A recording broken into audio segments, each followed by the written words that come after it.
ই কি পরিমণি, ই কি আমাকে অপু, ই কি আমাকে বুবলি।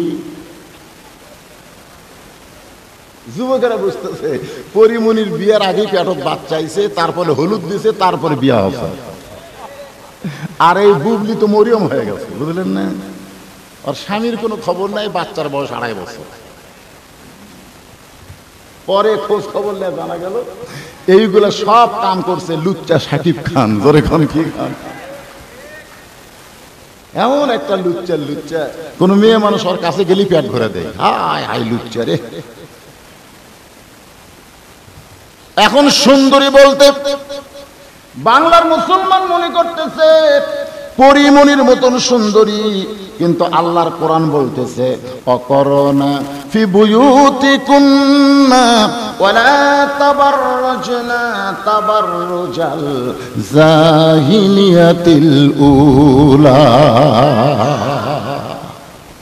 মেয়েটা যদি দেখতে কালো হয়, মেয়েটা যদি দেখতে খাটো হয়, এরপরও আল্লাহর আইন পর্দা যদি মেনে চলে, আল্লাহর কোরআন কেবলমাত্র তাদেরকেই সুন্দরী বলে।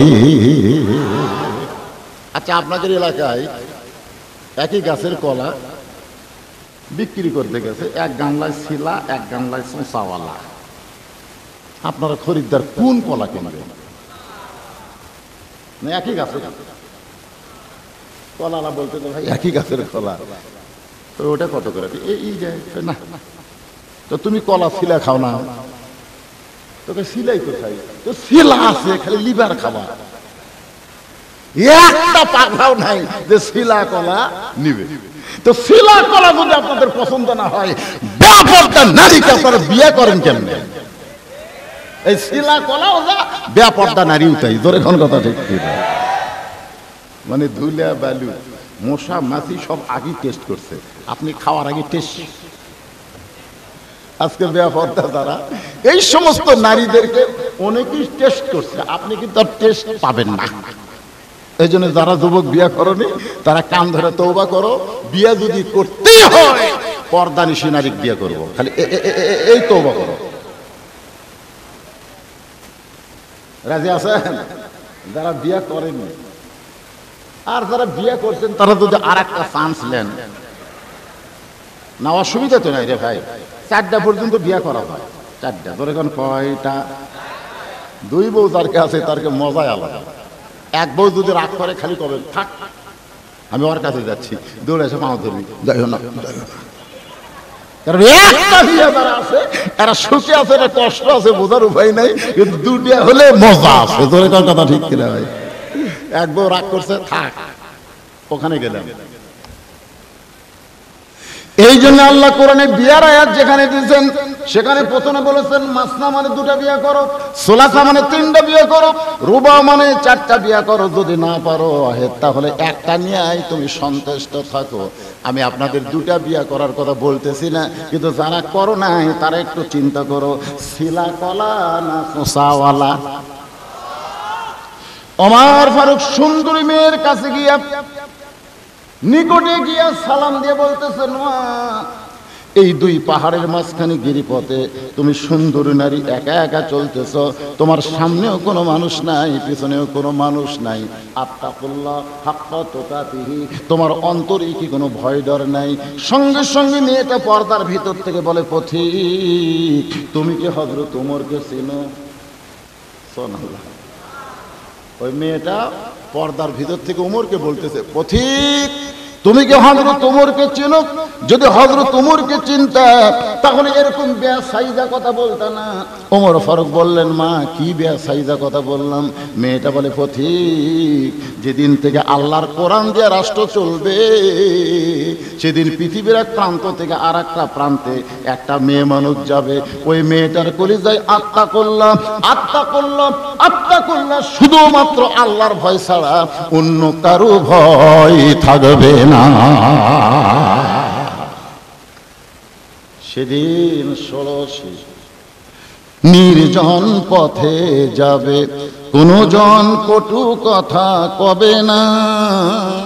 পথে আর প্রান্তরে সম্পদের মোহে পড়ে খুন আর জানি হবে না। সবাই বলেন, জবান খুলে বলেন, যদি মেনে চলি কোরআন। বলেন, যদি মেনে চলি কোরআন আর রাসূলের বিধান, সকলেই শান্তিতে থাকবে বাংলার আকাশে যেদিন কলেমার পতাকা দুলবে।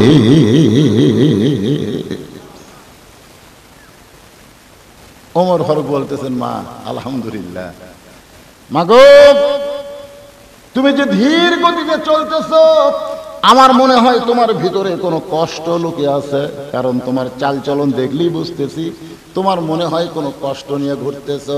মেয়েটা বলে, পথিক রে, আসলেই আমি একজন দুঃখী নারী।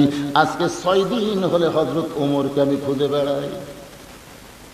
আমি হলাম একজন দুঃখী নারী, আজকে 6 দিন। ধরে কোন কয়দিন? ওমর ফারুক বললেন, মা তুমি একজন দুঃখী নারী, উমরকে খুঁজতেছো, 6 দিন হলে 2 পাহাড়ের মাঝখানে। উমর হলো অর্ধ পৃথিবীর খলিফা। উমরকে যদি পাওয়ার চাও তাহলে বঙ্গভবনে যাও, উমরকে যদি পাওয়ার চাও তাহলে সংসদ ভবনে যাও, উমরকে যদি পাওয়ার চাও তাহলে রাষ্ট্রীয় ভবনে যাও।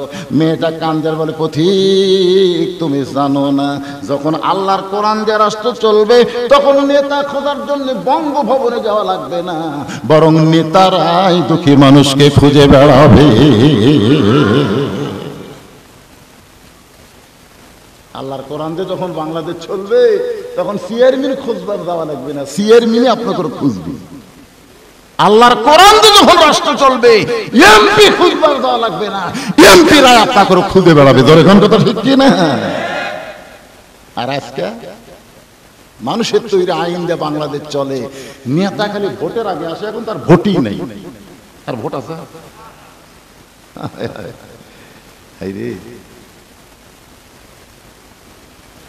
মেয়েটা বলে, পথিক শোনো, আমার বিশ্বাস 6 দিন হলে হযরত ওমরকে খুঁজতেছি, আর 1-8 দিনের ভিতরেই পেয়ে যাব ইনশাআল্লাহ। আপনারা বলেন তো, মেয়েটা কি পাশে? মেয়েটা কি পাশে? তো বলতেছে, আমার বিশ্বাস 6 দিন হলে খুঁজতেছি ওমরকে, আর 1-8 দিনের মধ্যেই পেয়ে যাব ইনশাআল্লাহ। সঙ্গে সঙ্গে ওমর চোখের পানি বের করে বললেন, মা তুমি যে ওমরকে খুঁজতেছো, আমি হইলাম সেই ওমর। আলাইকুম রাহমাতুল্লাহি ওয়া বারাকাতুহু।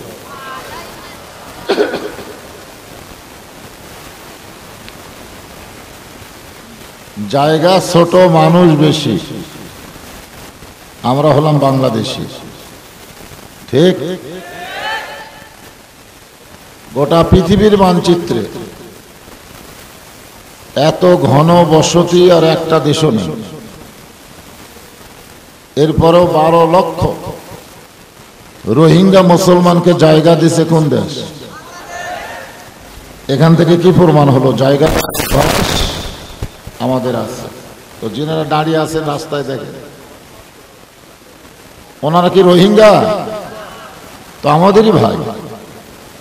ওনাদেরকে বসতে দেওয়ার জন্য একটু জমে জমে, যে ফাঁকা ফাঁকা আছে, এই ফাঁকা জায়গাটা জমে জমে বসেন সকলে, আল্লাহর রাস্তায়। ঠিক আছে, আলহামদুলিল্লাহ আলহামদুলিল্লাহ নাহমাদুহু ওয়া নাস্তাঈনুহু ওয়া নাস্তাগফিরুহু ওয়া নু'মিনু বিহি ওয়া নাতাওয়াক্কালু আলাইহি ওয়া নাউযু বিল্লাহি মিন শুরুরি আনফুসিনা ওয়া মিন সাইয়্যাতি আমালিনা। من يهدي الله فلا مضل له ومن يضلله فلا هادي له। সকলে জবান খুলে বলেন, আশহাদু আল্লা ইলাহা ইল্লাল্লাহু وحده لا شريك له وأشهد أن মুহাম্মাদান আবদুহু ওয়া রাসূলুহু আল্লাযী আরসালা রাসূলাহু বিল হাক্কি বাশীরাও ওয়া নাযীরা ওয়া দাঈয়ান ইলাল্লাহ বিইذনিহি ওয়া সিরাজাম মুনীরা فقد قال الله تعالى في كلامه المجيد والفرقان الحميد জবান খুলে সকলে পড়েন আউযু বিল্লাহি মিনাশ শাইতানির রাজিম বিসমিল্লাহির রহমানির রহিম ইয়া আইয়ুহাল্লাযীনা আমানুত্তাকুল্লাহা হাক্কা তুকাতিহি ওয়া লা তামুতুন্না ইল্লা ওয়া আনতুম মুসলিমুন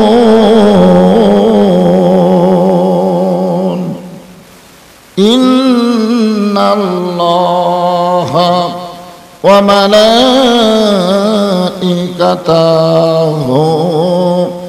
ইসাল্লুনা আলান নবী ইয়া আইয়ুহাল্লাযীনা আমানু সাল্লু আলাইহি ওয়া সাল্লিমু তাসলিমা আল্লাহুম্মা সাল্লি আলা মুহাম্মাদিন ওয়া আলা আলি মুহাম্মাদ কামা সাল্লাইতা আলা ইব্রাহিম ওয়া আলা আলি ইব্রাহিম ইন্নাকা হামিদুম মাজিদ আল্লাহুম্মা বারিক আলা মুহাম্মাদিন ওয়া আলা আলি মুহাম্মাদ কামা বারাকতা আলা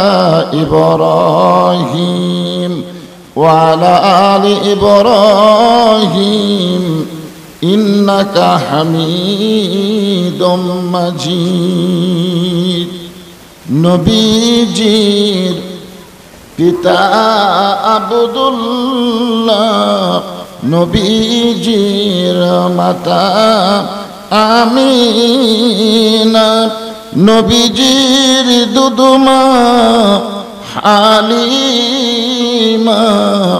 নবীজির রোজা মদিনা বালাগল উলা বিকামালিহি কাশাফাদ দুজা বিজামালিহি হাসনাত জামিউ খিসালিহি সাল্লু আলাইহি ওয়া আলিহি জঙ্গলের পশুরা বলে কপাল মোদের উজালা দরিয়ার মাছেরা বলে কপাল মোদের উজালা বিশ্বজাহানে আসিয়াছেন দোজাহানের কামলেওয়ালা লা ইলাহা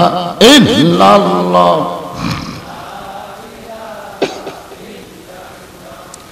লা ইলাহা ইল্লাল্লাহ লা ইলাহা চাঁদ সূরজ আর গ্রহ তারা আল্লাহ নামের পাগল পারা চাঁদ সূরজ আর গ্রহ তারা আল্লাহ নামের পাগল পারা, আমার আল্লাহ নামের এতই দয়া,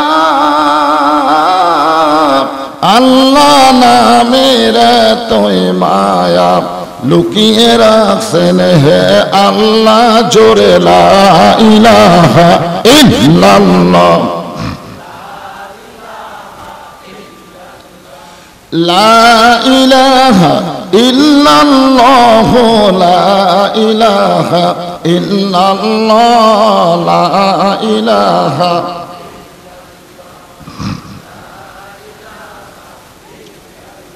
যার দিলে আছে আমার আল্লাহর ভয়, কার ভয়? যার মনে আছে আল্লাহর ভয়, আল্লাহ আল্লাহ সব সময়, যার দিলে আছে আল্লাহর ভয়, যার মনে আছে আল্লাহর ভয়, আল্লাহ আল্লাহ সব সময়। আহারানে দেরা ভালো লাগে না, এই দুনিয়া ভালো লাগে না, ভালো লাগে শুধু আল্লাহ, লা ইলাহা ইল্লাল্লাহ, লা ইলাহা ইল্লাল্লাহ মুহাম্মাদুর রাসূলুল্লাহ।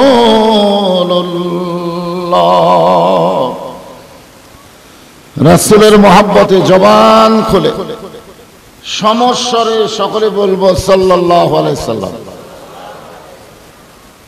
সমস্বরে এই কারণেই বললাম,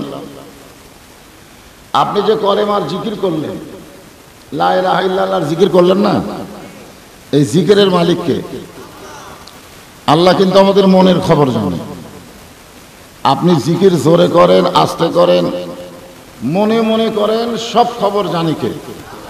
আল্লাহু আলিমুম বিজাতিস সুদূর, আমার অন্তরের সব খবর আল্লাহ জানে। কিন্তু দরুদের মালিক কে? আল্লাহ না, দরুদের মালিক হচ্ছে মুহাম্মাদুর রাসূলুল্লাহ, যিনি আমাদের মনের খবর জানেন না। আমাদের মনে কি হয়েছে এটা কি রাসূল জানে? এখানে একদল ফেরেশতা আছে যাদেরকে বলা হয় মালায়েকাতুস সাইরা। আপনি যদি মনে মনে দরুদ পড়েন, ওই ফেরেশতারা আপনার দরুদ শুনতে পাবে না। ফেরেশতারাও মনের খবর জানে না, এই জন্য জোরে পড়তে হবে, ফেরেশতারা যেন শুনতে পায়। এবং আপনার নামে আপনি যখনই দরুদ পড়লেন, ঠিক সেই সময় আপনার নামে এই দরুদগুলো ফেরেশতারা রাসূলের রওজা মোবারকে পৌঁছায় দিবে। এই যে রতন কান্দি আপনারা দরুদ পড়লেন, এই দরুদ কিন্তু রতন কান্দি নাই, চলে গেছে মদিনায়। মনে বড় আশা ছিল যাব মদিনায়, এরকম গান নাই? যদি জিজ্ঞাসা করা হয় কি জন্য মদিনায় যাবা, তখন উত্তরে কি বলে? সালাম আমি করব গিয়ে নবীজি রওজায়, মনে বড় আশা ছিল যাব মদিনায়। আমি কয়েকবার আপনাদের দোয়ায় মদিনায় গেছি, ওখানে গিয়ে যে একটা ছিদ্র আছে বুঝলেন, ওই ছিদ্র বরাবর সালাম দেওয়া লাগে, মানে ছিদ্র দিয়ে রাসূলের রওজা মোবারক দেখা যায়। তা আমি যখনই ছিদ্র বরাবর সালাম দিবার চাচ্ছি, কেবল বলতেছি আসসালামু আলাইকা ইয়া রাসূলুল্লাহ, ইয়া রাসূলুল্লাহ কমপ্লিট হয়নি, পিছন দিক থেকে আমার মারছে ধাক্কা, এক ধাক্কায় ছিদ্র আউট।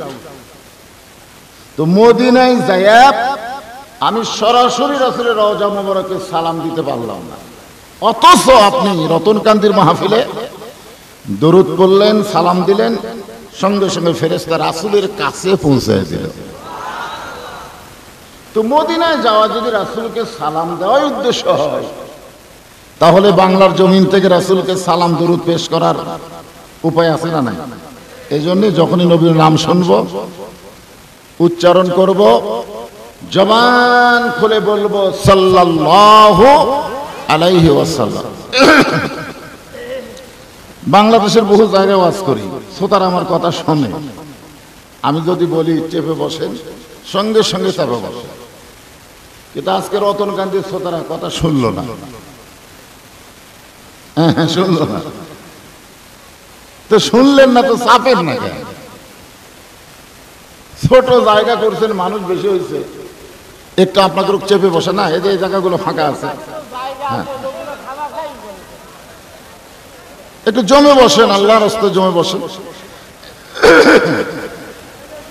হ্যাঁ, হইচই না করে জিকির করেন আর জমেন। লা ইলাহা ইল্লাল্লাহ, লা ইলাহা ইল্লাল্লাহ। এই যারা দাঁড়ায় আছেন বসেন, সবাই বসেন।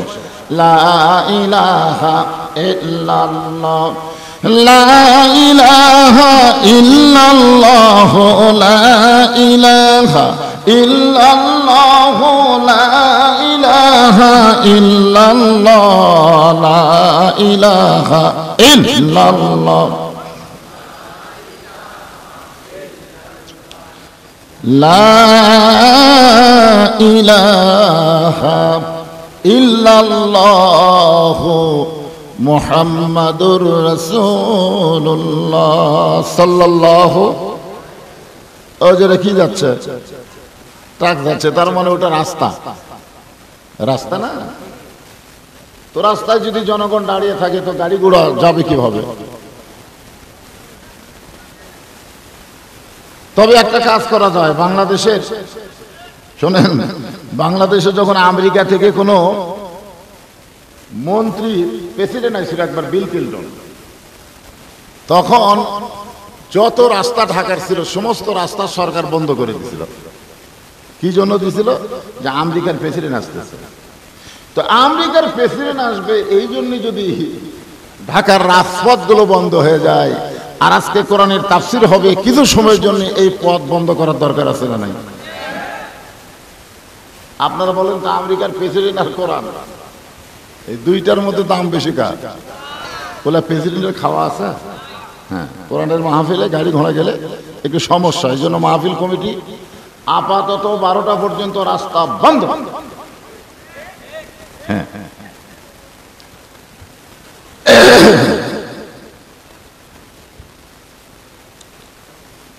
রতনকান্দি দক্ষিণ পাড়া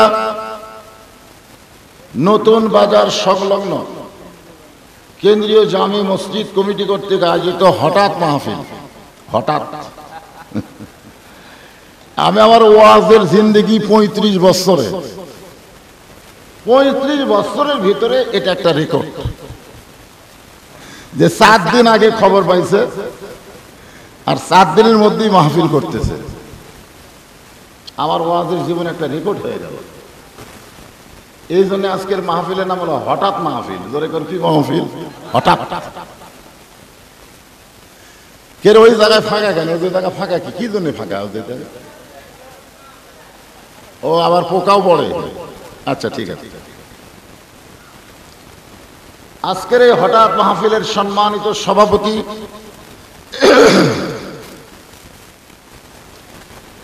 আলহাজ মাওলানা মোহাম্মদ হাফিজুর রহমান, আপনি তো হজ করেনি, টাকা জমা দিচ্ছে। আমরা দোয়া করি আল্লাহ তাআলা কবুল করুক। জোরে করে আমিন। আজকের এই মাহফিলের সম্মানিত সভাপতিকে অন্তরের অন্তঃস্থল থেকে আমি শুভেচ্ছা জ্ঞাপন করছি। সম্মানিত প্রধান অতিথি জনাব মোহাম্মদ মিজানুর রহমান বাচ্চু সরকার, আপনাদের ইউনিয়ন পরিষদের সম্মানিত চেয়ারম্যান, তাই না? এছাড়াও সম্মানিত বিশেষ অতিথি, সম্মানিত আমন্ত্রিত অতিথিবৃন্দ যেনারা রয়েছেন, সকলকেই অন্তরের অন্তঃস্থল থেকে আমি শুভেচ্ছা জ্ঞাপন করছি। সম্মানিত ওলামায়ে কেরাম, আপনাদের মাঝে মাঝে যে সমস্ত আলেম ওলামা বসে আছেন, মঞ্চে উপবিষ্ট আছেন, মাগরিবের নামাজের পর থেকে রাত্রি 10টা পর্যন্ত কোরআন হাদিসের আলোকে যেনারা সুন্দর সুন্দর আলোচনা করে আপনাদেরকে শোনালেন, আলেম ওলামা সহ আজকের বক্তাগণকে অন্তরের অন্তঃস্থল থেকে আমি শুভেচ্ছা জ্ঞাপন করছি। সম্মানিত আল্লাহর বান্দারা, যিনারা আমার সামনে বসে আছেন, আপনারা কি আপনাদের চেনেন? আপনারা কে? চেনেন না? এটা কোরআন হাদিস না, এটা আল্লাহ ওয়ালাদের কথা। মান আরাফা নফসাহু ফাকাদ আরাফা রব্বাহু। যতক্ষণ পর্যন্ত তোমাকে তুমি চিনতে না পারবা ততক্ষণ পর্যন্ত তোমার আল্লাহকেও তুমি চিনতে পারবা না। আমি আপনাদের প্রশ্ন করতেছি, আপনারা কে? উত্তরে কি বলবেন? সবাই বলতেছেন না, মুখ বন্ধ কেন? এতে মাঝখান থেকে কে যেন কইল আল্লাহর বান্দা। এই কথাটাই যদি আপনারা বলেন যে আল্লাহর বান্দা, সঙ্গে সঙ্গে আল্লাহ বলে দেবেন ফাদখুলি ফি ইবাদি ওয়াদখুলি জান্নাতি। যারা আমার বান্দা হয়ে গেলে সঙ্গে সঙ্গে তোমরা জান্নাতে প্রবেশ করলে। তাহলে এই আল্লাহর বান্দা বলতে আমাদের আপত্তি কি? জি না না, ফ্যান লাগবে না। আমরা সকলে কি এখানে ফেরেশতা আছে না নাই? হ্যাঁ, এই ফেরেশতাগুলো আল্লাহর কাছে বলতেছে, আল্লাহ রতনকান্দির মাহফিলে সবাই জবান খুলে কইল আল্লাহর বান্দা। আল্লাহ বলতেছে তোরা সাক্ষী থাক, যারা আমারে কোনোদিন দেখলো না অথচ আমার বান্দার দাবি করলো, আমি আল্লাহ তাদের জান্নাত দিয়ে দিলাম। মনে করেন আমরা কি আল্লাহ দেখছি? তো না দেখে আমরা কার বান্দা? আলহামদুলিল্লাহ। এই সকল আল্লাহর বান্দাদেরকে অন্তরের অন্তঃস্থল থেকে আমি শুভেচ্ছা জ্ঞাপন করছি। সম্মানিতা মা বোনেরা, যিনারা পর্দার অন্তরালে বসে কোরআন হাদিসের আলোচনা শুনতেছেন, মা বোনেরা আছে না নাই? আছে। আমি তাদেরকেও অন্তরের অন্তঃস্থল থেকে শুভেচ্ছা জ্ঞাপন করে বর্তমানে বাংলাদেশ যে অবস্থা চলতেছে, এই অবস্থাতে আপনারা কেমন আছেন? বাংলাদেশ বোঝেই। আমি কিন্তু বলতেছি বর্তমানে বাংলাদেশে যে পরিবেশ চলতেছে, এই পরিবেশে কেমন আছে? আলহামদুলিল্লাহ। শোনেন, সুবহানাল্লাহ, আলহামদুলিল্লাহ, আল্লাহু আকবার, এর সাথে সাথে আরেকটা কিন্তু নাউজুবিল্লাহ আছে। জোরে কোন কথা ঠিক কি? এটা আপনার মনে হয় নাউজুবিল্লাহ ভুলে গেছেন। বর্তমানে যে দেশে আমরা বসবাস করতেছি সে দেশের নাম কি? বাংলাদেশ। তবে এই মুহূর্তে আমরা ভালো আছি। এই কারণেই বলবো যে আমরা জান্নাতের বাগানে বসে আছি। যে আল্লাহ দয়া করে রহম করে এই জান্নাতের টুকরার ভিতরে আমাদের কবুল করলেন, আমরা সে আল্লাহর উপরে খুশি না বেজার? তাহলে জবান করে সমস্যারে সকলে বলবো রব্বানা লাকাল হামদ হামদান কাসীরান তাইয়িবান মুবারাকান ফীহি। আমরা প্রশংসা করলাম কার? আল্লাহর। কেন করলাম? ওয়ামান ইয়াবতাগি গায়রাল ইসলাম দীনান ফালাই ইকবালা মিনহু। আমার এলাকার কিছু চৌকিদার ওই দুর্গা পূজা পড়া দেবার গেছিল। দুর্গা পূজা আপনাদের এলাকায় হয় তো? পড়া দেবার গেছিল। ওরা সব পড়াই মুসলমান, কিন্তু পড়া দিতে হিন্দু করে মূর্তি। তা আমি এক চৌকিদারকে বললাম, ভাই কি পড়া দিলেন? বলে হুজুর আপনাদের জন্য পড়া দিছি। আমি বললাম আমাদের জন্য কেন? বলে ওই হিন্দুরাই মূর্তির হাত ভাঙবে, কিন্তু আলেমদের দোষ, এই জন্যে আমরা পড়া দিছি ভাঙ্গুক 10 তারিখে, কিন্তু এর আগে যেন ভাঙবার না পারে। আমি এক চৌকিদারকে বললাম যে পড়া দিবার যায় তোমাদের অভিজ্ঞতা কি? তখন বলতেছে যে অভিজ্ঞতা হলো ওরা ওদের দেবীর সামনে, প্রতিমার সামনে অনেক খাবার দেওয়া যায়, যাকে বলা হয় ভোগ দেওয়া। ধরে কোন কি দেওয়া, কিন্তু ওরা তো কেউ খাওয়ার পারে না। তো ওই খাওয়াটাই আমরা খাই, সেই খাওয়া সবচাইতে দামি দামি খাওয়া ওরা দিয়া চলে যায়, আমরা সমানে খাই। তো এক চৌকিদার বলতেছে খাইতে খাইতে একদিন আমাদের ঘুম ধরছে। হঠাৎ আমি ঘুম থেকে উঠে দেখি যার 10 হাত, জোরে বলেন কয় হাত? যার 10 হাত তার সামনে খাবার পড়ে আছে, এক কুত্তে এসে সমানে খাচ্ছে, ওই খেতে আবার পারতেছে না। আমি চিন্তা করে দেখলাম যাকে তারা প্রণাম করে, ভক্তি করে, সেজদা করে, তাদের কোনোই ক্ষমতা নেই। আমার তো হুজুর এটা একটা ধর্ম হলো। এই জন্য আমরা শুকরিয়া আদায় করব। আল্লাহ কোরআনে বললেন ইসলাম ছাড়া অন্য কোন ধর্ম কেউ যদি গ্রহণ করে লা ইকবালা মিনহু, সেইটা কখনোই কবুল করা হবে না। আল্লাহর কাছে কবুলযোগ্য একমাত্র ধর্মের নাম হইল ইসলাম, আর সেই ইসলামে আমরা মুসলমান।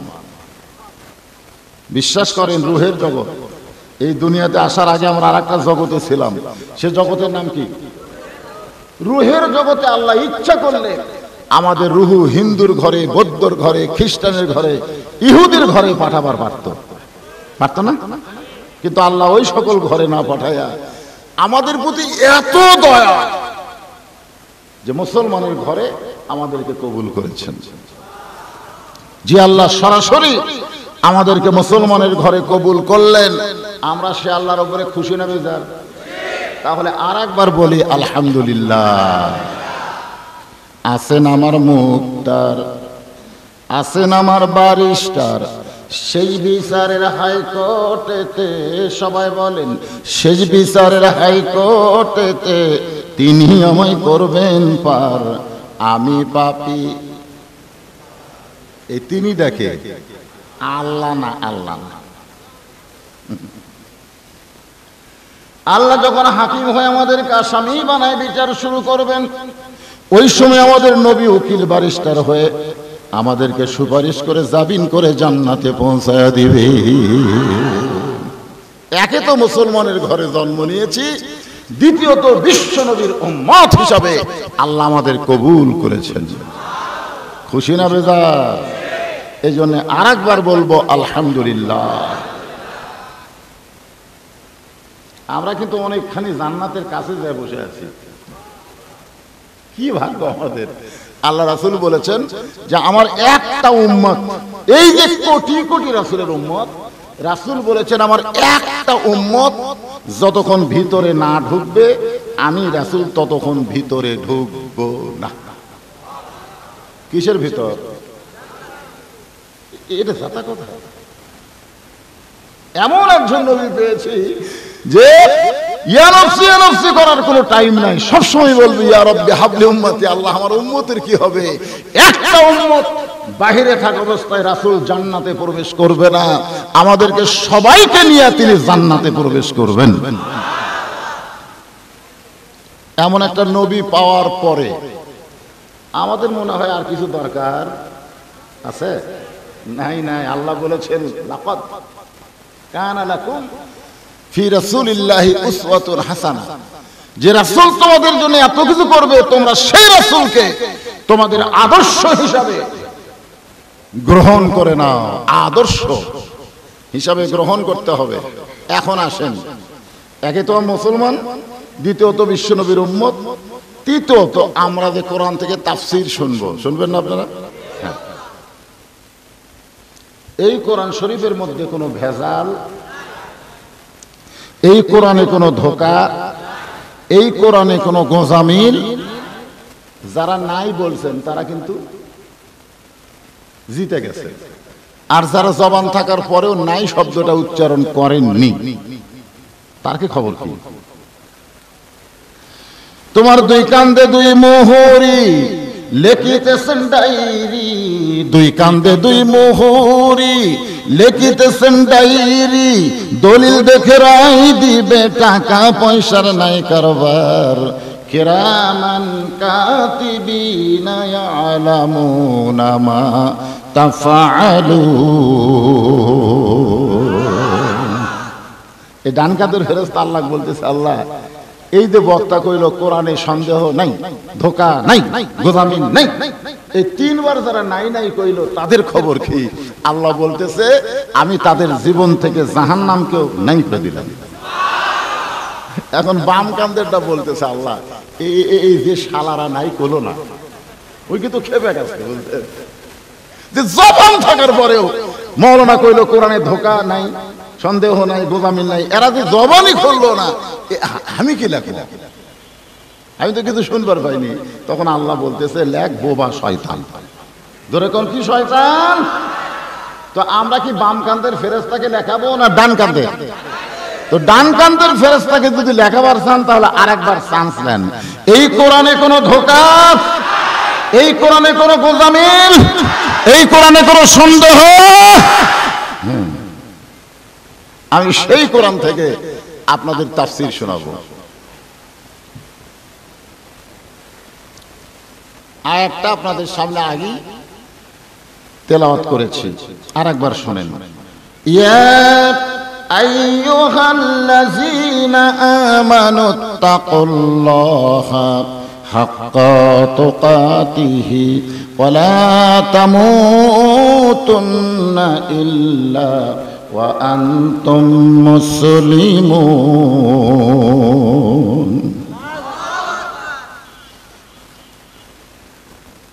এখানে আল্লাহ বলতেছেন, এই যে শোনেন,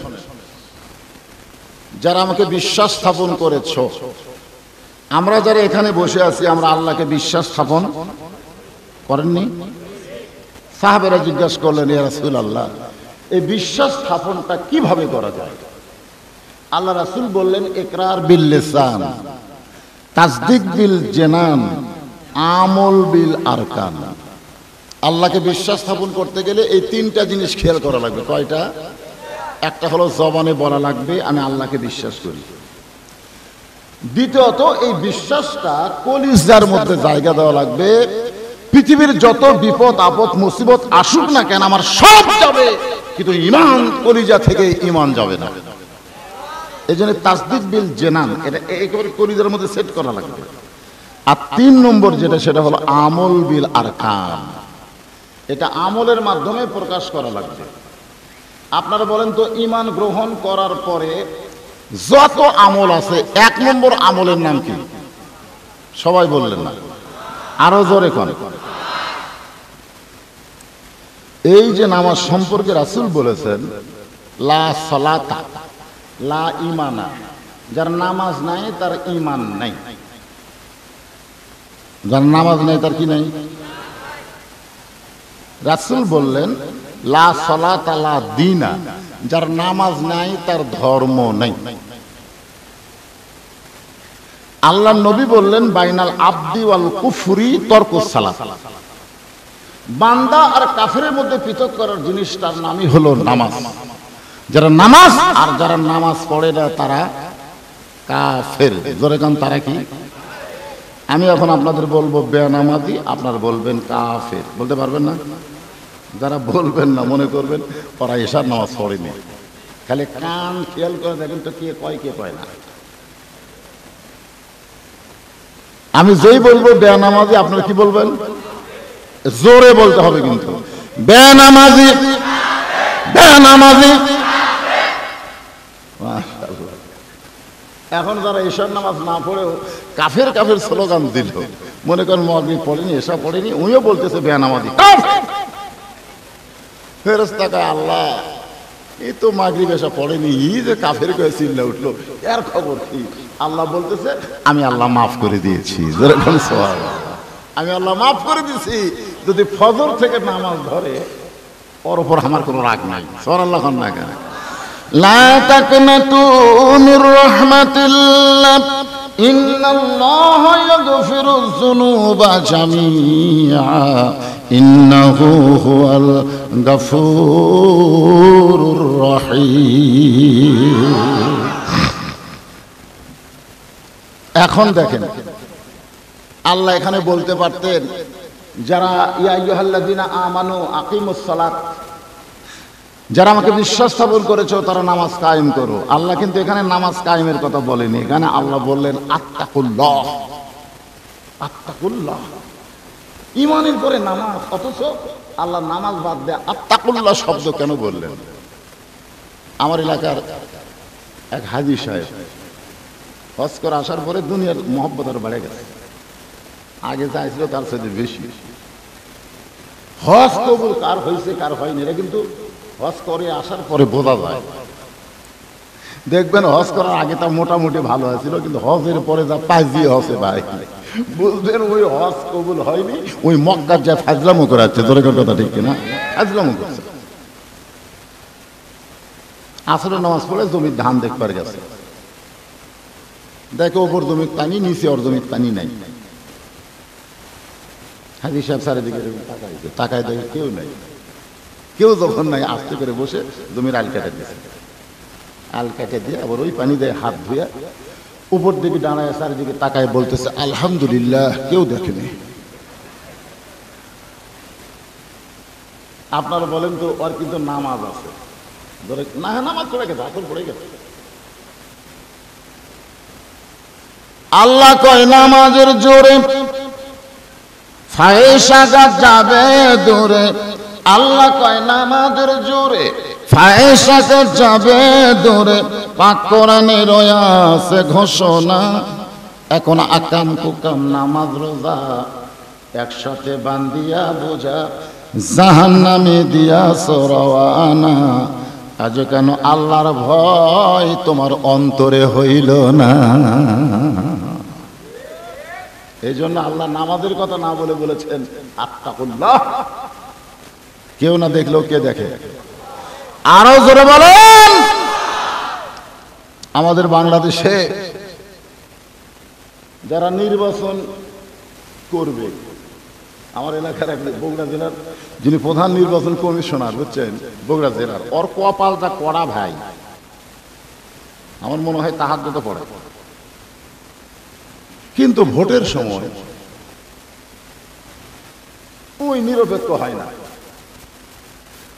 বর্তমান যে দল ক্ষমতা আছে ওরই পক্ষে কাম করে। আমি একদিন বলছিলাম, স্যার ক্ষমতা কে আছে? উনি বলতেছেন প্রধানমন্ত্রী শেখ হাসিনা। আমি বললাম এটা ইমানদারের কথা না, ইমানদার যারা হবে তারা বলবে কোন মানুষ ক্ষমতায় নাই, ক্ষমতায় আছে আমার আল্লাহ। ধরে কোন কথা ঠিক? আপনারা বলেন তো কে ক্ষমতা? আল্লাহ ক্ষমতা। এর দুই পুষ্কা এরকম এই রাত্রে সারা দিন এরা কি করবে? মানে ছোট ছোট বাচ্চাদের দেখে আমার খুব টেনশন হয়। আর ইয়ং যারা, এরা তো মোবাইল পায়া নষ্ট হবে ভাই। স্বয়ং ফেরেশতা জিবরাইল এসে যদি ওয়াজ করে, এদেরকে ভালো করার আর কোনো সুযোগ নেই। আপনি ওয়াজ দিয়ে এই যুবকদের ভালো করবেন, সম্ভব না। এই যুবকদেরকে সুন্দর করতে গেলে যে বিষয়টা আমাদের দরকার, সেই বিষয়টা আল্লাহর কোরআনে আছে না নাই? আমি সেই কথাগুলাই আপনাদের বলবো। আমার মতন বুড়া মানুষ ভালো হয়ে কোনো লাভ নেই। ও কাউসারি ভাই মরে গেছে, ও বলেছিল যখন হয় চামড়া ঢিল আল্লাহর সাথে দেয় মিল, যখন হয় চামড়া টাইট আল্লাহর সাথে করে ভাই। সব কয়টা মুরব্বী মানুষ সামনে কাতারে নামাজ পড়ে, জুয়ান তাকড়া গুলা গেল কোথায় রে? অথচ আপনি জানেন নামাজ হচ্ছে সরকারি চাকরির মতন, নামাজ হচ্ছে সরকারি চাকরির মতন। যৌবন বয়সে যারা সরকারি চাকরি করবে, বুড়া বয়সে সরকার তাদের পেনশন দিয়ে দেয়, যে তোর হাতের কাঁপতিছে, চোখের পাওয়ার কমে গেছে, মাথা বেদনা ধরে, তোর জন্য আর চাকরি করে লাগবে না, মরা পর্যন্ত বসে থাকে বেতন খা। জোরে কোন কথা ঠিক কিনা? যৌবন বয়সে যারা 5 ওয়াক্ত নামাজ জামাতে আদায় করবে, বুড়া বয়সে যদি মসজিদ যাবার না পারে, আল্লাহ তাদের পেনশনের সওয়াব দিয়ে দিবে। যৌবনের নামাজ পড়েছিস, বুড়াকালে পারিস বা না পারিস, ওই যৌবনের পেনশন খা যা।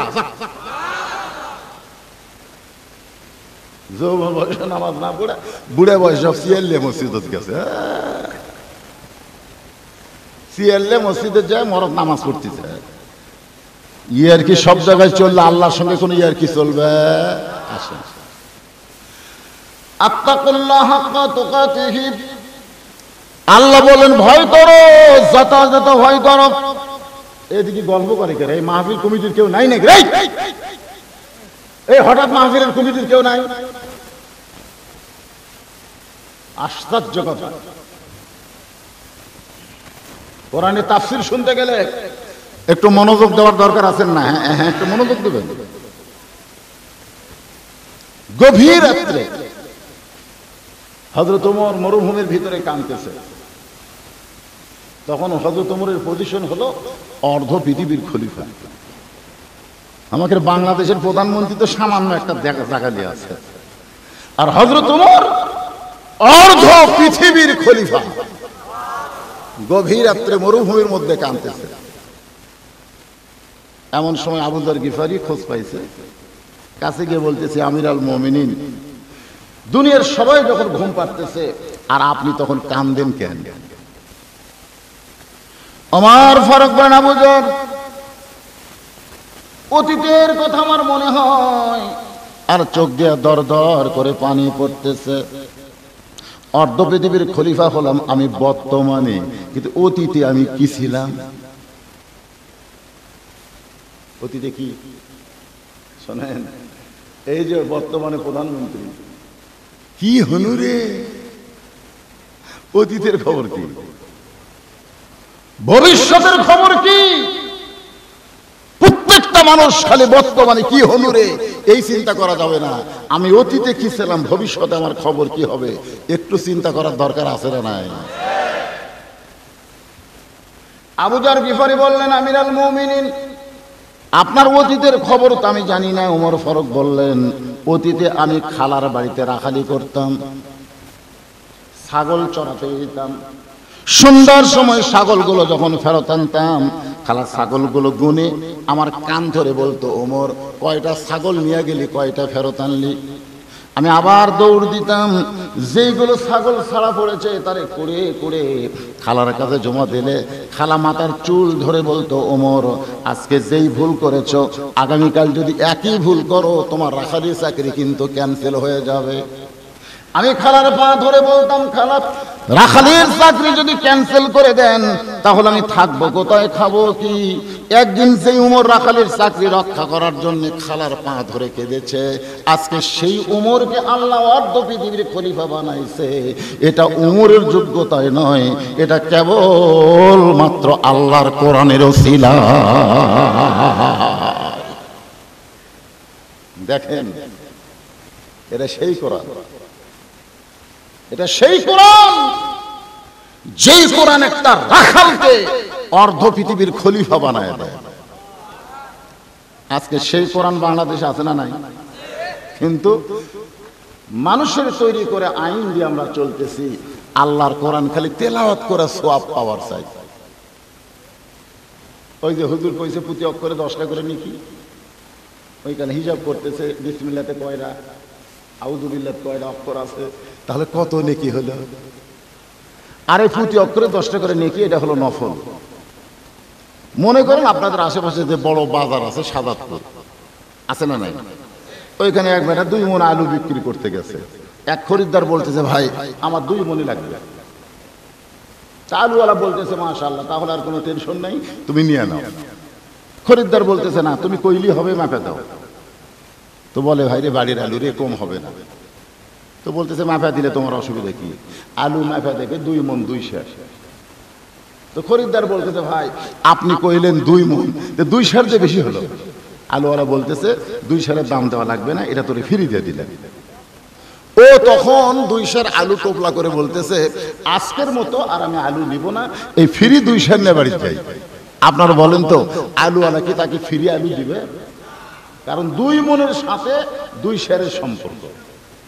আজকে বাংলাদেশে প্রতি অক্ষরে 10টা করে নেকি যদি পাওয়ার চাই, তাহলে শুধু কোরআন পড়লে হবে না, কোরআনের সঙ্গে আমাদের সম্পর্ক রাখতে হবে। জোরে কোন কথা ঠিক কি না?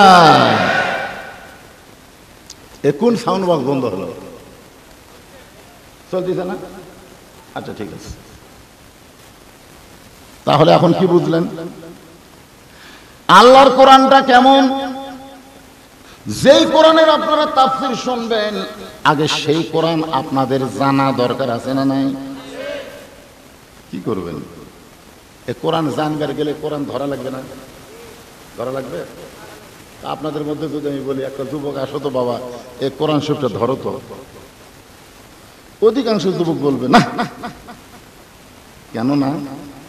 কারণ এটা ধরবার গেলে লা ইয়ামাসসুহু ইল্লাল মুতাহহারুন। আল্লাহ বলেছেন, কোরআন শরীফ স্পর্শ করতে পারবি না যতক্ষণ পর্যন্ত তুমি পবিত্র না হবে। তাহলে যেই কোরআনকে ধরতে গেলে আমাকে পবিত্র হওয়া লাগে, সেই কোরআনের মধ্যে আছে কি? এই যে সভাপতি সাহেব যে বললেন না, আল কোরআনের আলো আর আপনারা কইলেন ঘরে ঘরে জ্বালো। এই ঘরে ঘরে জ্বালানো মিছিল করছে আবু জেহেল। আবু জেহেল মিছিল করছে কোরআন ঘরের মধ্যে থাক, কোরআন মসজিদের মধ্যে থাক, কোরআন মাদ্রাসার মধ্যে থাক, কোরআন দিয়ে হুজুররা ব্যস্ত থাক, আর আমরা শয়তান আইন দিয়ে দেশ চালাবো। এই জন্য আল কোরআন আলো ঘরে ঘরে জ্বালো, এটা হলো আবু জেহেলের স্লোগান। আর আবু বকরের স্লোগান হলো আল কোরআনের আলো সব জায়গায় জ্বালো। কি আপনারা কি আবু জেহেলের না আবু বকরের? তাহলে স্লোগান কি দিবেন? যত জায়গা আছে বাংলাদেশে কোন জায়গায় কোরআন বাদ হবে না, একটা স্লোগান দিয়ে তারপরে তাফসীর শুনি। আল কোরআনের আলো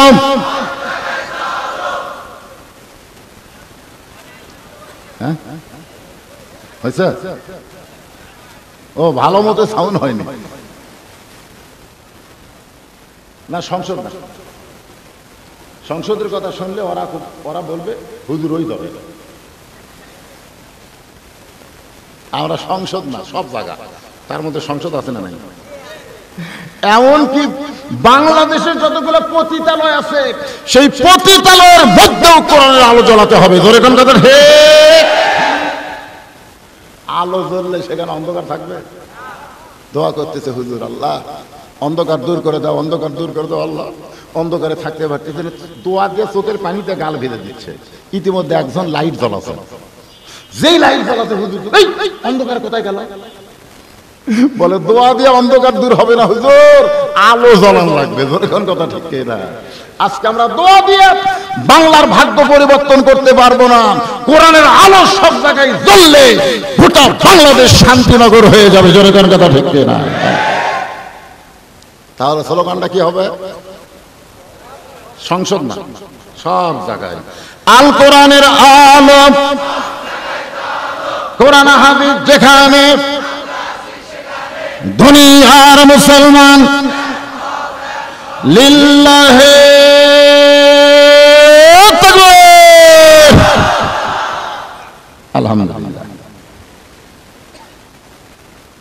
এখন হযরত ওমর যে কোরআন তাকে অর্ধ পৃথিবীর খলিফা বানায় দিল, সেই কোরআনটা কি? ছদ্মবেশে দেখার জন্য, শুধুমাত্র আল্লাহর কোরআন দেখার জন্য মদিনার অলি গলি ঘুরতেছে। হঠাৎ হযরত ওমর দেখতে পায় দুই পাহাড়ের মাঝখানে একটা গিরিপথ। জোরে বলেন কি পথ? আপনারা তো সৌদি আরবে যাননি, যারা গেছেন তারা বুঝবেন। দুই দিকে দুটো পাহাড়, মাঝখানে একটা চিকন রাস্তা। এই রাস্তার নাম হলো গিরিপথ, কঠিন পথ। সেই গিরিপথের ভিতরে একটা সুন্দরী নারী ধীর গতিতে হেঁটে হেঁটে চলতেছে। ওমর ফারুক চমকে গেলেন, এত সুন্দরী একজন নারী একা একা, যার সামনেও কোনো মানুষ নাই, পিছনেও কোনো মানুষ নাই, এত সুন্দরী একটা নারী। সুবহানাল্লাহ।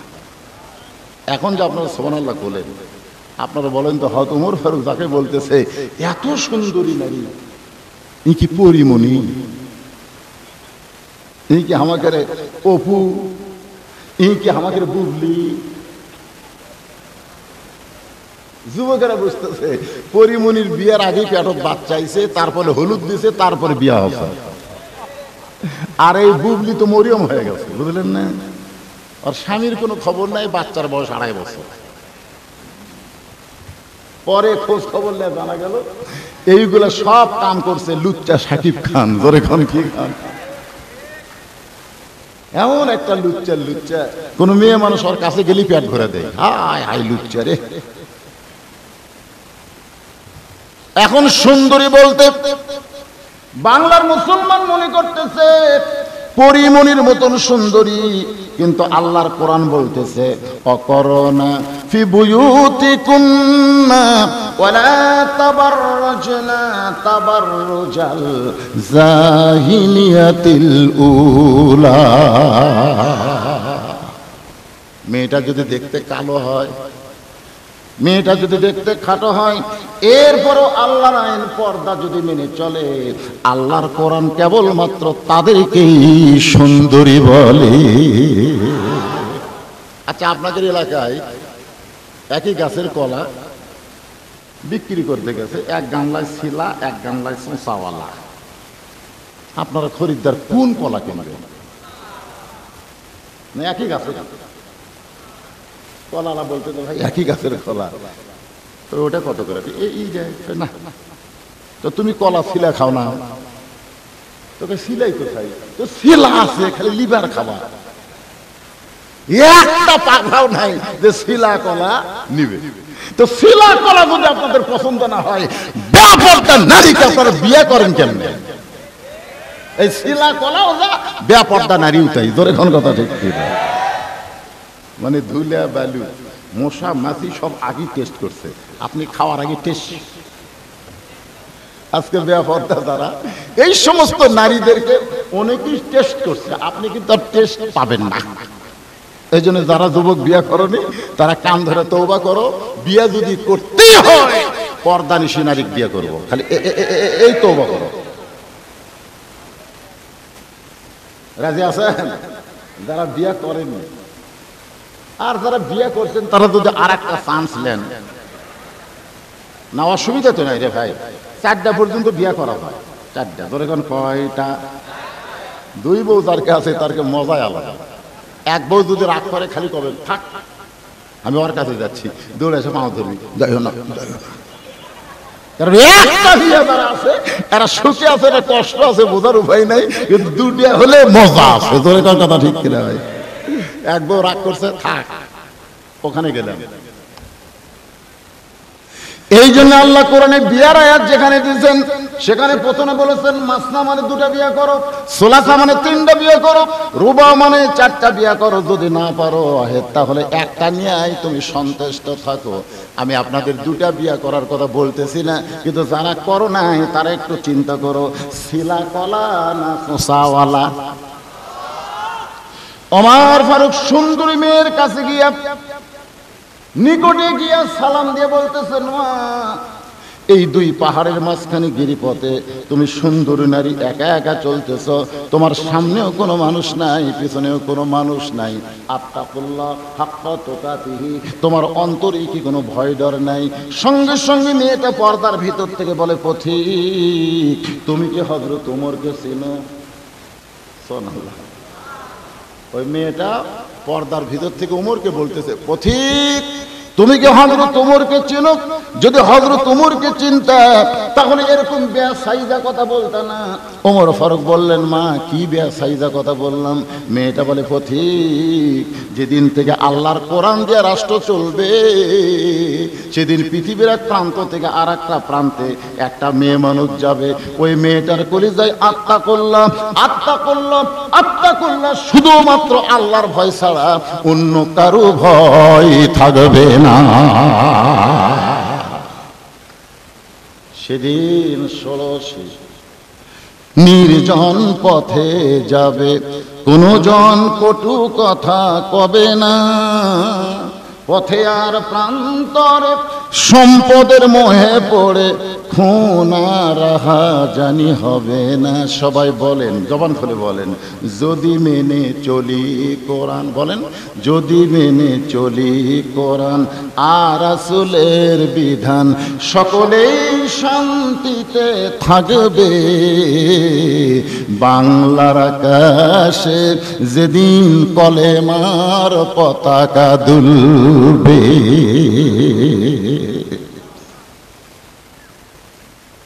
ওমর ফারুক বলতেছেন, মা আলহামদুলিল্লাহ, মাগো তুমি যে ধীর গতিতে চলতেছো আমার মনে হয় তোমার ভিতরে কোনো কষ্ট লুকিয়ে আছে, কারণ তোমার চালচলন দেখলেই বুঝতেছি তোমার মনে হয় কোনো কষ্ট নিয়ে ঘুরতেছো। মেয়েটা বলে, পথিক রে, আসলে আমি একজন দুঃখী নারী, আজকে 6 দিন হলে হযরত ওমরকে আমি খুঁজে বেড়াই। আমি হলাম একজন দুঃখী নারী, আজকে 6 দিন। ধরে কোন কয়দিন? ওমর ফারুক বললেন, মা তুমি একজন দুঃখী নারী ওমরকে খুঁজতেছো, 6 দিন হলে 2 পাহাড়ের মাঝখানে। ওমর হলো অর্ধ পৃথিবীর খলিফা, ওমরকে যদি পাবার চাও তাহলে বঙ্গভবনে যাও। উমরকে যদি পাওয়ার চাও তাহলে সংসদ ভবনে যাও, উমরকে যদি পাওয়ার চাও তাহলে রাষ্ট্রীয় ভবনে যাও। মেয়েটা কান্দের বলে, পথিক তুমি জানো না, যখন আল্লাহর কোরআন দিয়ে রাষ্ট্র চলবে তখন নেতা খোঁজার জন্য বঙ্গভবনে যাওয়া লাগবে না, বরং নেতারাই দুঃখী মানুষকে খুঁজে বেড়াবে। আল্লাহর কোরআন দিয়ে যখন বাংলাদেশ চলবে তখন চেয়ারম্যান খুঁজবার যাওয়া লাগবে না, চেয়ারম্যানই আপনাকে খুঁজবে। আল্লাহর কোরআন দিয়ে যখন রাষ্ট্র চলবে এমপি খুঁজবার যাওয়া লাগবে না, এমপিরা আপনাকে খুঁজে বেড়াবে। ধরে কোন কথা ঠিক কি না? আর আজকে মানুষের তৈরি আইন দিয়ে বাংলাদেশ চলে, নেতা খালি ভোটের আগে আসে, এখন তার ভোটই নেই। আর ভোট আছে?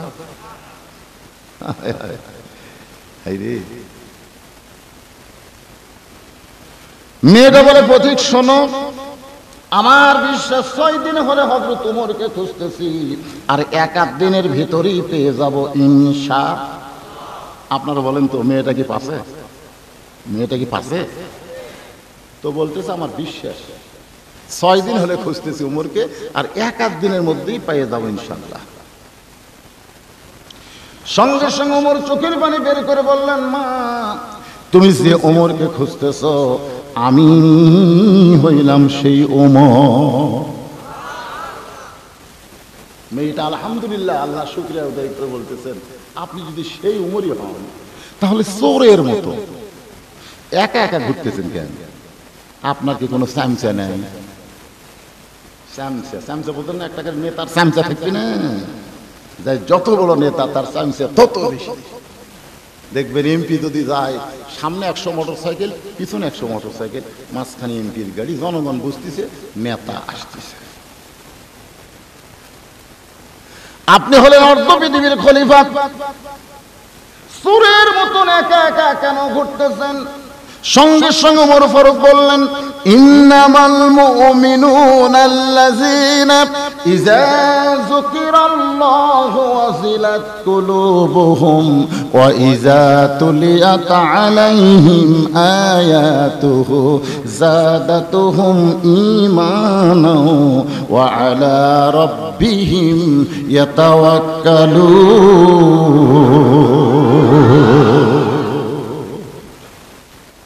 ওমর ফারুক বলে, মা চামচা পালার টাকা আমার আছে, একটা চামচা পালবার গেলে হুন্ডার তেল কিনা দেওয়া লাগবে। ধরে কোন কথা ঠিক ঠিক, সেই চামচা কিভাবে পাবে? জুমার দিনে ওমর ফারুক খুতবা দিচ্ছে, জুমার দিনে মেম্বারে দাঁড়ায় খুতবা দিচ্ছে, ইতিমধ্যে মাঝখান থেকে একজন সাহাবী দাঁড়িয়ে বলে, আমির আল মুমিনিন আপনার খুতবা আমরা শুনবো না। ওমর ফারুক বললেন, আমার অপরাধ হলো আমাদেরকে খাটো পাঞ্জাবি দিয়ে আপনি লম্বা জুব্বা করে খুতবা দিচ্ছেন, আমাদের খাটো পাঞ্জাবি দিয়ে আপনি লম্বা জুব্বা করে খুতবা দিচ্ছেন। যতক্ষণ পর্যন্ত লম্বা জুব্বার কাহিনী না বলবেন আমরা খুতবা শুনবো না। ওমর ফারুকের খুতবা বন্ধ হয়ে গেছে। এমন সময় আব্দুল্লাহ ইবনে ওমর ফারুকের সন্তান বাবার সামনে গিয়ে বলতেছে, রে নবীর সাহাবীরা, তোমরা খাটো পাঞ্জাবি হলেও তো নতুন কাপড় পরে নামাজ পড়তে এসেছো, আমার পরনে লক্ষ্য করে দেখো আমি তো নতুন কাপড় পরি নাই। সমস্ত সাহাবীরা বলে, আব্দুল্লাহ সবাইকে বাইতুল মাল থেকে 1 টুকরা করে নতুন কাপড় দিয়েছে, তোমার পরনে পুরাতন কেন? আব্দুল্লাহ বলে, আমিও নতুন গায়ে দেবার চাইছিলাম, কিন্তু এই মানুষটার জন্য আমার গায়ে দেওয়া হয় নাই। দুনিয়ার সবাই যখন ঘুমায়া ছিল এমন সময় আমার বাবা আমার দরজায় বলে, আব্দুল্লাহ আমার পাঞ্জাবি এত ছোট রে বাজান, এইটা পরে কেমনে খুতবা দিব? তোর পাঞ্জাবিটা আমারে দান করে দে, তোরটা আমারটা মিলে লম্বা একটু জুব্বা বানাবার চাই। রে নবীর সাহাবীরা শোনো, আমার পাঞ্জাবি বাবাকে দান করে দিলাম, বাবার পাঞ্জাবি আমার পাঞ্জাবি একত্র করে লম্বা জুব্বা বানায়া বাবা খুতবা দিবার চাই। এখন বলো বাবার খুতবা শোনা যায় কি না যায়?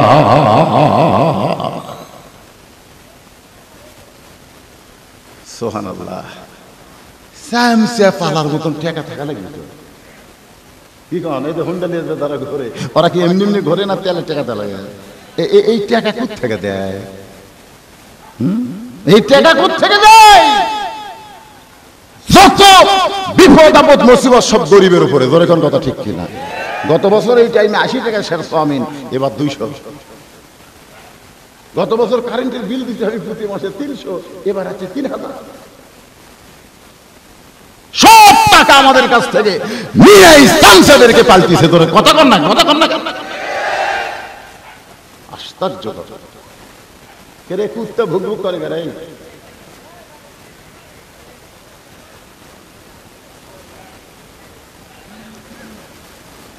ওমর ফারুক বললেন, না, যখন আল্লাহর কোরআন দিয়ে রাষ্ট্র চলবে তখন কোনো বডিগার্ড লাগবে না, স্বয়ং বডিগার্ড হবেন আমার আল্লাহ। ওয়া আলা রাব্বিহিম ইয়াতাওয়াক্কালুন। এখন বলো, কে রে এটা বন্ধ করে পারলো না? রাস্তা বন্ধ করে পারলো না? দেখছেন?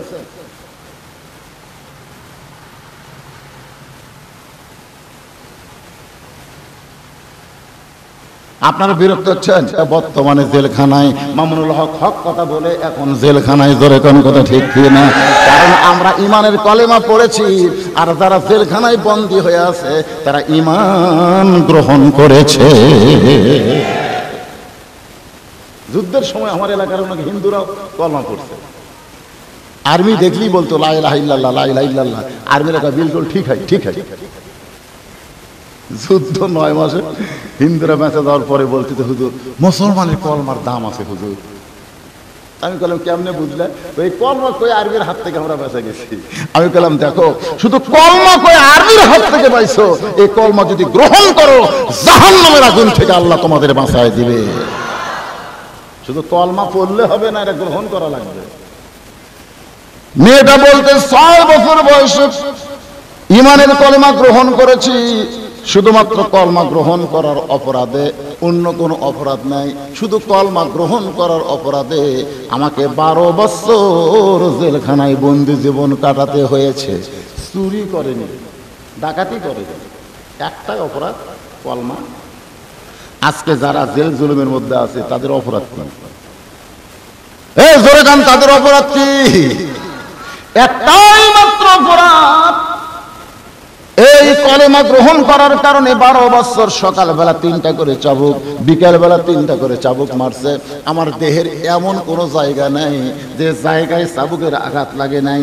আমিরুল মুমিনিন 12 বছর জেলখানায় বন্দী থাকা অবস্থায় আপনি যখন রোম পারস্য দখল করলেন, তখন আপনি ঘোষণা করে দিলেন মুসলমান কোন রাষ্ট্র যখন দখল করবে ওই রাষ্ট্র তখন আল্লাহর কোরআন দিয়ে চলবে, আর আল্লাহর কোরআন দিয়ে যখন কোন রাষ্ট্র চলবে তখন জেলখানার কোনো দরকার হবে না। জেলখানার দরজা মুক্ত করে দিলে আমি 12 বছর পরে জেলখানা থেকে বের হয়ে কোথায় যাব? কারণ আমার বাবা খ্রিস্টান, আমার দাদা খ্রিস্টান, আমার মা খ্রিস্টান, কিন্তু আমি একজন মুসলমান, কোথায় যাব? এই 2 পাহাড়ের মাঝখান দিয়ে ঘুরতেছিলাম। যদি আপনার দেখা পাই তাহলে আমি দুঃখী নারী আপনার কাছে একটু আশ্রয় চাই। ওমর ফারুক মুস্কি হাসিতে বললেন, মা আমি তোমাকে তো আশ্রয় দিতে পারবো না। মেয়েটা কান্দের বলে, আপনি যদি আমাকে আশ্রয় না দেন তাহলে আমি কি করব?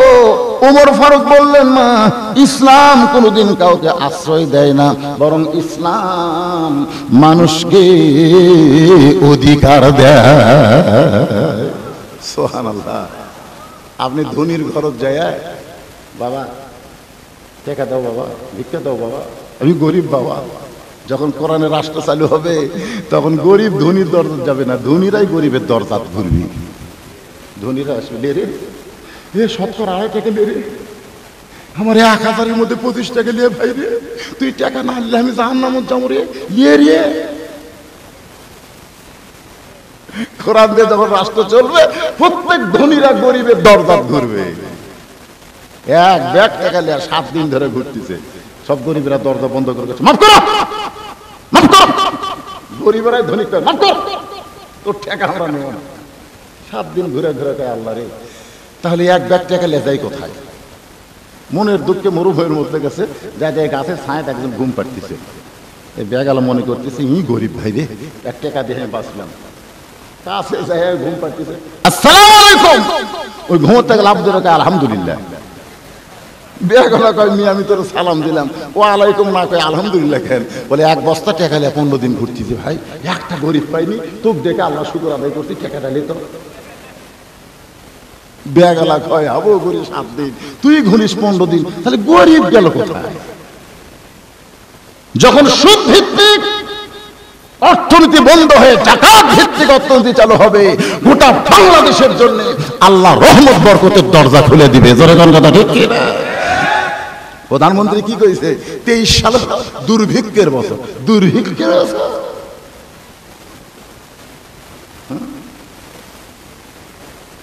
খাওয়ানোর মালিককে? দুর্ভিক্ষ হবি না কি হবি, খালি ওয়েট করো, ওয়েট করো।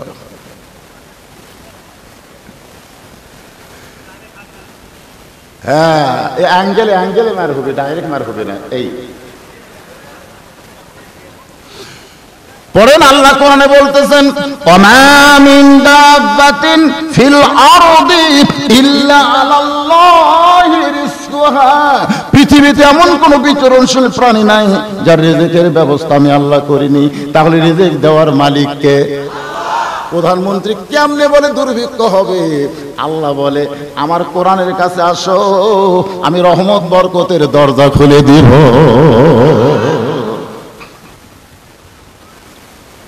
মেয়েটা বলতেছে, আমির আল মুমিনিন, আমাকে ইসলাম কি অধিকার দেবে? ওমর ফারুক বললেন, এখন তোমার বয়স কত? তো বলতেছে, আমির আল মুমিনিন, আমার বয়স হলো 6 বছর বয়সে ঈমান গ্রহণ করছি, জেলখানা থাকছি 12 বছর। তাহলে 6 আর 12 18 বছর। ওমর ফারুক মুস্কি হেসে বললেন, মা, এই মুহূর্তে তোমার 1 নম্বর অধিকার হলো ভালো একটা ছেলের সঙ্গে বিয়ে বসা। আপনারা ভালো ছেলে বলতে কি বুঝতেছেন? শাকিব খান না, বুঝবেন কিন্তু ভালো একটা টেকাওয়ালা সুন্দর ছেলের সঙ্গে বিয়ে বসার কথা নাই, বলা হচ্ছে ভালো একটা ছেলের সঙ্গে বিয়ে বসা। এই মুহূর্তে তোমার 1 নম্বর অধিকার, কারণ 18 বছর বয়স। ভালো ছেলে বলতে আপনারা কাদের বোঝেন? কারা ভালো ছেলে? যেই ছেলে বটতলায় ঘুরে, গাছতলায় মোবাইল চালায় সেই ছেলে, না মসজিদের সামনে কাতারে দাঁড়ায় সেই ছেলে? ওমর ফারুক বললেন, মা, এই মুহূর্তে তোমার কোনো অভিভাবক নাই, আমি একটা ভালো ছেলের খবর দেই, দেখো তো তোমার পছন্দ হয় কিনা। মেয়েটা বলতেছে, ঠিক আছে, আপনি বলেন আপনার ভালো ছেলের খবর কি? ওমর ফারুক বললেন, ছেলেটার নাম হলো আব্দুল্লাহ। 6 লক্ষ হাদিসের হাফেজ। সোনাল হবেন না? ছেলেটার নাম কি? আব্দুল্লাহ। নামও দেখছেন, আব্দুল্লাহ, নাম কিন্তু বুলেট না, নাম হচ্ছে আব্দুল্লাহ। 6 লক্ষ হাদিসের হাফেজ, লম্বায় হলো 6 ফুট 2 ইঞ্চি, গায়ের রং ফর্সা, আর বাবার নাম হলো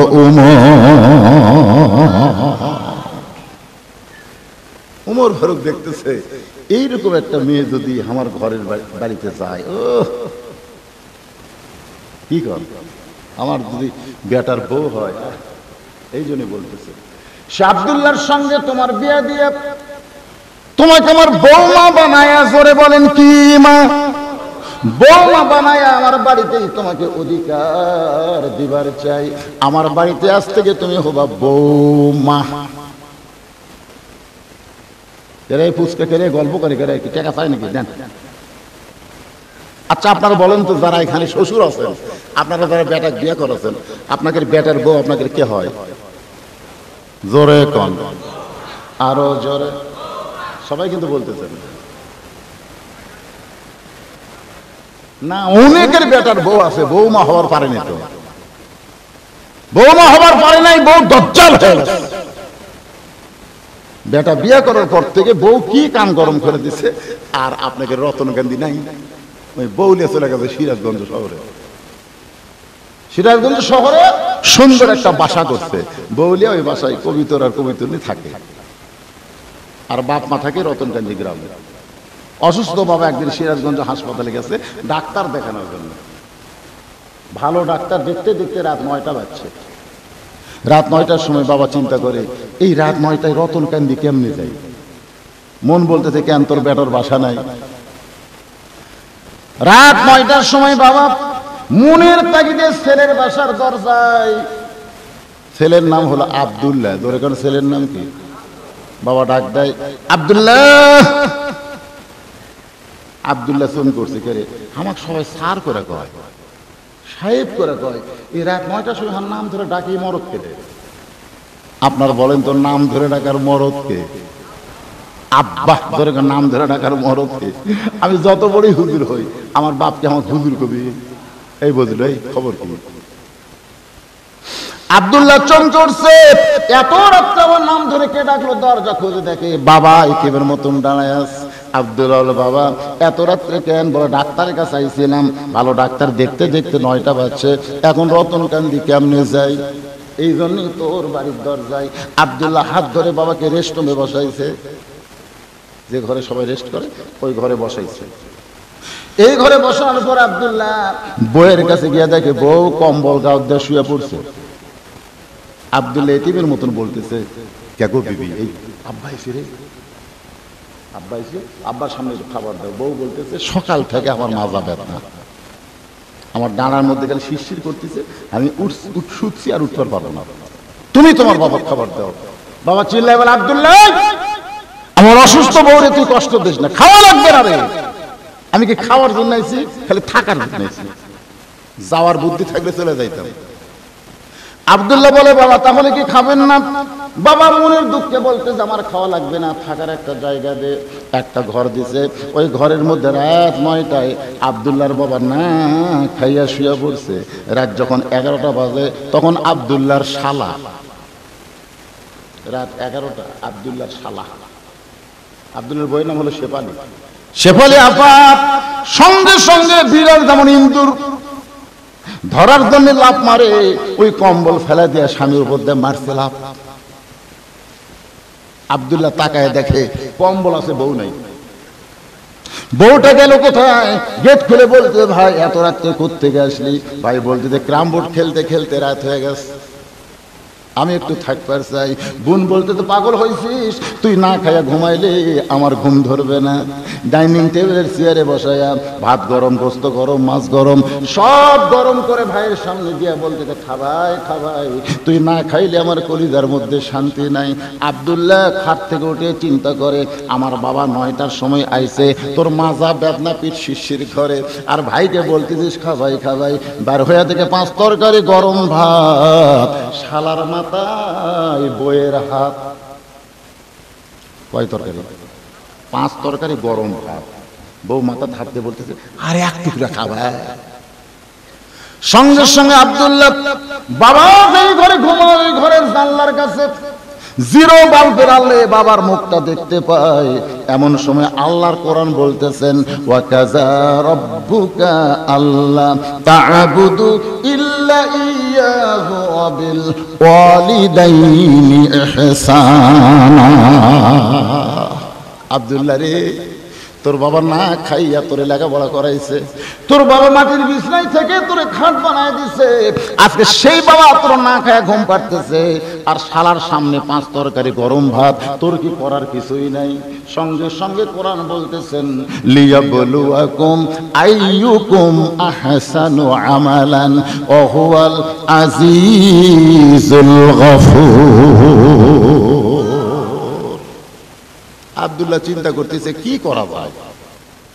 বর্তমানে নারী নির্যাতনের আইন আছে, বউ যতই অপরাধ করুক বউকে কিছু করা যাবে না, ঠিক কিনা বলেন? কিছু করা নাই। আব্দুল্লাহ যখন চিন্তা করতেছে, আমার বাবা না খেয়ে ঘুম পাড়তেছে, আর আমার শালার সামনে 5 তরকারি গরম ভাত, এখন আমি কি করি? আল্লাহ বলতেছে, লিয়াবলুয়াকুম, তোমাকে পরীক্ষা করা হবে, আইয়ুকুম আহসানু আমালা, সুন্দর আমলের। এই সময় সুন্দর আমল কি? আব্দুল্লাহ চোখ বন্ধ করছে, চোখ বন্ধ করে দেখে উটি বলা একটা বেলান আছে, এই যে উটি, এটা দেখি কয়, আপনার নাম কি? বেলান, বেলুন। আমাদের বগুড়াতে কয় বেলান। বেলান, এই বেলান আবার মাপে 1 হাত। আব্দুল্লাহ চিন্তা করতেছে, 1 হাত বেলান দিয়ে কোন জায়গাত মাপ? বিবেক, ভিতরে বিবেক বলতেছে এমন জায়গাত মাপ যে পুলিশও দেখাতে পারবি না, মানুষও দেখাতে পারবি না, সেই জায়গাত মাপ। পিছন থেকে তাকায় দেখ উঁচা হয়ে আছে, ওই উঁচার উপরে বিসমিল্লাহ করে একটা বাড়ি মারলে 1টা হজের সওয়াব পাবি, 2টা মারলে 2 হজ। এখন তুই কয় হজ কামাই করবি? বিলাল যেমন চুপি চুপি চুপি চুপি চলে আসে আব্দুল্লাহ ওই বেলানটা ভিতরে নিয়ে আস্তে করে চুপি চুপি বিবির পিছনে দাঁড়ায় গেছে। বউ খালি ভাইকে বলতেছে আর এক টুকরা খা ভাই। ভাই বলতেছে আপা আর পারতেছি না। আব্দুল্লাহর রাগ খালি উস্কে যাচ্ছে, আমার বাবা না খেয়ে ঘুম পাড়তেছে, তোর ভাই খাবার চায় না, জোর করে খাওয়াস। বিসমিল্লাহ কই মিডল পয়েন্টে এত জোরে বাড়ি মারছে, ফুটবলের মতন শব্দ হয়েছে। জোরে কিন্তু লাগবে না, কিন্তু শব্দ জোরে হবে। ওই জায়গার নাম কি? ওদের পিছন সাইড। লাগবে না জোরে, কিন্তু শব্দ হবে। জোরে কোন কি হবে? বউ দৌড় মারছে, শালাও দৌড় মারছে। শালা চিল্লায় বলে দুলা ভাই আমার বোনকে মারলেন কেন? আব্দুল্লাহ বলে কি জন্য মারলাম, যদি দেখতে পারছাস তাহলে আয়। শালা বলতেছে আমাকেও মারবেন নাকি? বলে তোকে মারবো না, তোকে একটু দেখাবার চাই। এবার শালার হাত ধরে বাবা যেই ঘরে ঘুম পাড়তেছে ওই ঘরের জানলার কাছে তাকায় দেখতো ভিতরে কে। বলে আপনার বাবা কখন আইছে? বলে 9টার সময়। তোর বোন কইলো মাজা বেদনা, পেট শিরশির করে, আমার বাবার সামনে খাবার দেয়নি, বাবা রাগ করে না খেয়ে ঘুমাইছে। তোর সামনে 5 তরকারি গরম ভাত, যেই লোকটা কইলো মাজা বেদনা পেট শিরশির করে উঠতে পারলো না, সেই লোকটা তোর সামনে 5 তরকারি গরম ভাত। এখন বল রে শালা বল আমার আমল কি? শালা বলতেছে দুলা ভাই আর একটা বসান, আর একটা বসান। ই মানুষের জাত না, ই বাপের আত্মীয় পছন্দ করে কিন্তু শ্বশুরের আত্মীয় পছন্দ করে না। আপনাকে যে বউগুলা বাপের আত্মীয় পছন্দ করবে, শ্বশুরের আত্মীয় পছন্দ করে না, মাঝে মধ্যে পাশার উপর এমন একটা বাড়ি দেওয়ার দরকার আছে না নাই? ওমর ফারুক বলতেছেন মা আমি তোমাকে বৌমা বানাইয়া জোরে কোন কি মা, আমার বাড়িতেই তোমাকে অধিকার দিবার চাই। এমন সময় মেয়েটা হিজাবের ভিতর থেকে বলতেছে আমির আল মুমিনিন আপনি যে বললেন একটা ভালো ছেলে, একটা ভালো ছেলে, এখন আপনি বলেন আপনার আব্দুল্লাহ কি সবচাইতে ভালো? উমর ফারুক বলতেছেন মা আমার আব্দুল্লাহর চাইতে ভালো কোনো ছেলে আমার চোখে পড়ে না। মেয়েটা বলতেছে তাহলে আমি একটা ছেলের নাম বলি, আপনি দেখেন তো সেই ছেলেটা কেমন। উমর ফারুক চমকে উঠছে, চুম করছে কে রে? এই মেয়েটার কাছে ওর ভালো ছেলের খবর আছে? বলো মা বলো সেই ছেলের পরিচয় কি? মেয়েটা বলতেছে ছেলেটার নাম হলো হোসাইন, মায়ের নাম হলো ফাতেমা, বাবার নাম হলো আলী, আর নানার নাম হলো মুহাম্মাদুর রাসূলুল্লাহ। এখন বলেন এই দুই ছেলের মধ্যে ভালো কোনটা? আপনি কিন্তু আমাকে বলেছেন ভালো একটা ছেলের সাথে বিয়ে বসার অধিকার আছে। এখন আপনি বলেন এই দুই ছেলের মধ্যে ভালো কোন ছেলে? সঙ্গে সঙ্গে উমর ফারুক বললেন সাইয়্যিদুশ শাবাবে, বলেন সাইয়্যিদুশ শাবাবে আহলিল জান্নাহ হাসান ও হুসাইন রাদিয়াল্লাহু তাআলা আনহুমা। জান্নাতি যুবকদের সর্দার হবে দুইজন, একটা হলো হাসান আর একটা হলো হুসাইন। লিল্লাহি এরে যুবকেরা, হাসান হোসেনের সঙ্গে যদি জান্নাতে যাবার চাও ফেসবুক টিপলে হবে? আগেকার দিনে আমরা দেখতাম বিকেলবেলা ছেলেরা ফুটবল খেলতো, বিকেলবেলা ছেলেরা ক্রিকেট খেলতো। এখন বিকেলবেলা মাঠে একটা ছেলেও নেই। কেরে ছেলেগুলা গেল কোথায়? আমাকে বলে হুজুর দেখবার যদি চান ওই গাছতলার যান, গাছতলার যায় এদিকে 15 জন বসে আছে হাতত করে এরকম মোনাজাত করতেছে। যুবকেরা জীবন ধ্বংস করো না, বাদাম ধ্বংস করো না।